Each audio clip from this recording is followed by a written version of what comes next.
Bismillahirrahmanirrahim. Assalamualaikum warahmatullahi wabarakatuh. Melanjutkan pembahasan selanjutnya di bab 15 yaitu wahyu pertama.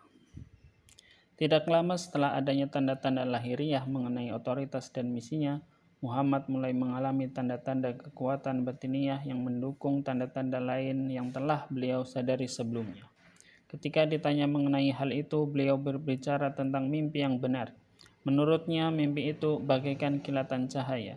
Mimpi-mimpi tersebut membuat beliau lebih sering menyendiri dan pergi melakukan penyendirian spiritual, tahannuj, di sebuah gua di Bukit Hiro, tidak jauh dari pinggiran kota Mekah. Tahannuj bukan sesuatu yang aneh bagi kaum Quraisy dan sudah menjadi praktek tradisional di kalangan keturunan Ismail. Pada setiap generasi selalu ada satu atau dua orang yang mengasingkan diri ke tempat yang terisolir dalam waktu sekian lama agar terbebaskan dari kontaminasi dunia manusia.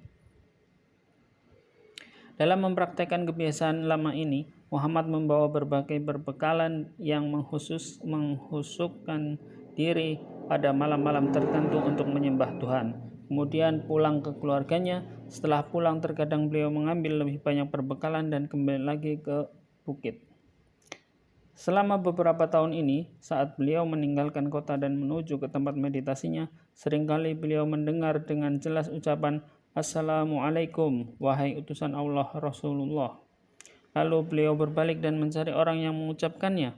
Namun beliau tidak melihat seorang pun, seolah-olah kata-kata itu berasal dari sebuah pohon atau batu. Ramadan adalah bulan yang biasa digunakan untuk mengasingkan diri. Pada suatu malam menjelang akhir Ramadan, dalam usianya yang ke-40, ketika beliau tengah sendiri di dalam gua, datang kepadanya seorang malaikat dalam rupa manusia. Malaikat itu berkata kepadanya, "Bacalah." Beliau menjawab, "Aku tidak dapat membaca," sebagaimana beliau tuturkan. Malaikat itu mendekapku sampai aku sulit bernafas. Kemudian ia melepaskanku dan berkata, "Bacalah." Kujawab, "Aku tak dapat membaca."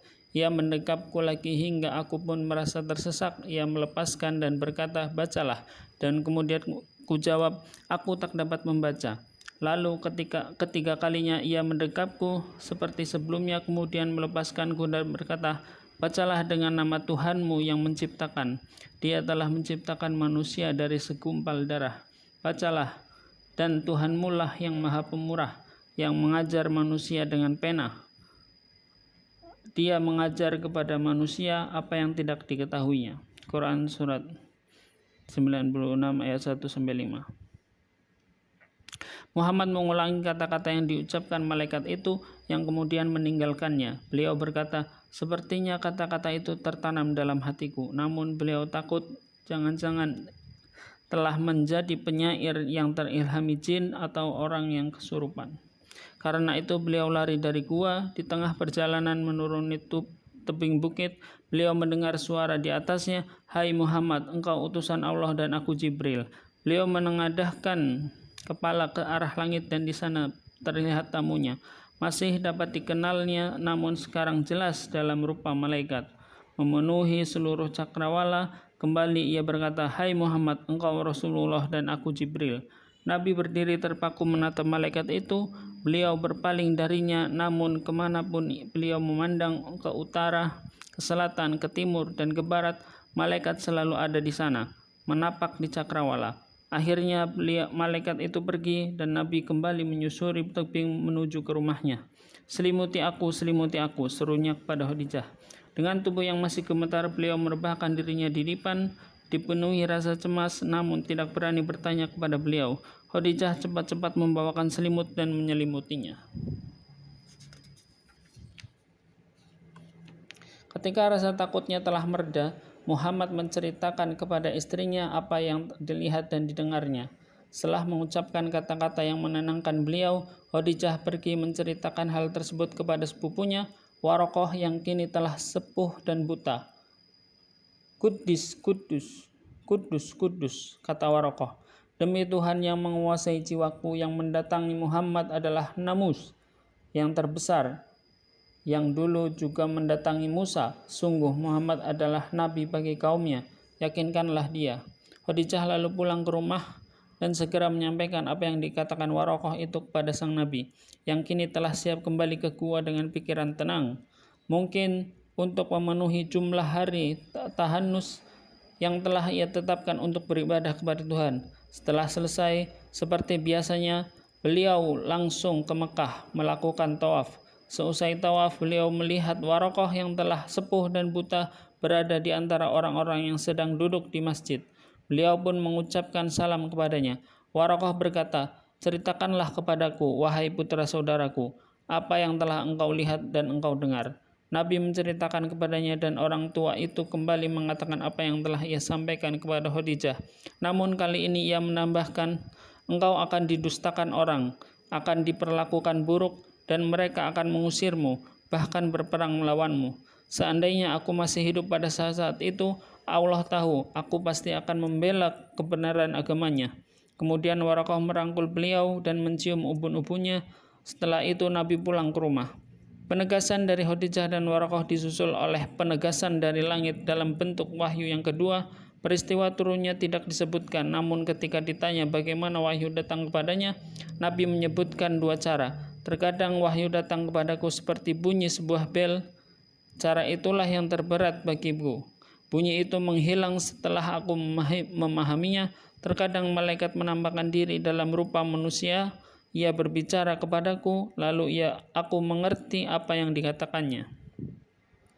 Wahyu yang kedua kalinya ini dimulai dengan sebuah huruf tunggal. Ini merupakan contoh awal dari beberapa huruf yang memulai berbagai surat dalam Al-Quran.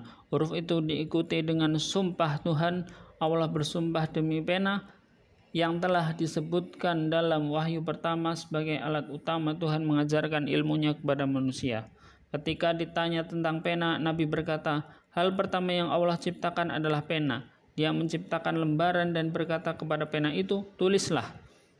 Pena menjawab, 'Apa yang harus kutulis?' Allah berfirman, 'Tulislah ilmuku tentang penciptaanku hingga tiba hari kebangkitan.' Kemudian pena itu menorehkan apa yang diperintahkan. Sumpah demi pena disusul dengan sumpah yang kedua demi apa yang mereka tulis. Di antara yang malaikat tulis di langit dengan pena dan lembaran adalah bentuk asli Al-Quran. Disebutkan dalam wahyu-wahyu berikutnya sebagai sebuah bacaan mulia di atas sebuah kertas yang suci dan sebagai induk dari kitab. Kedua sumpah itu diikuti dengan penegasan ilahi.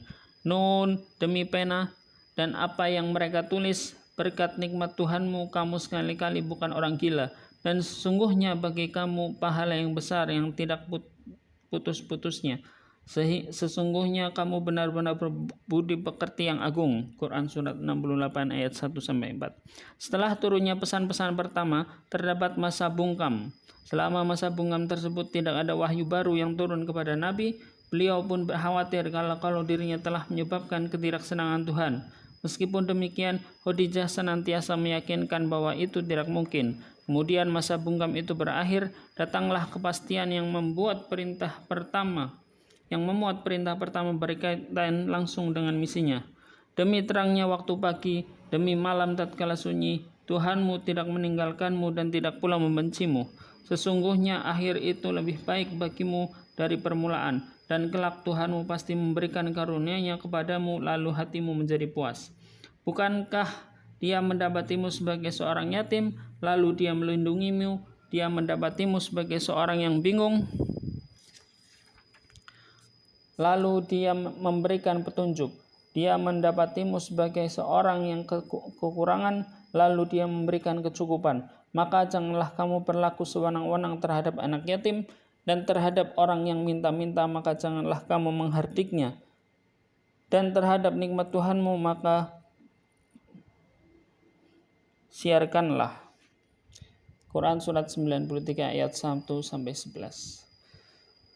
Berikut penjelasan dari bab 15 tentang wahyu pertama.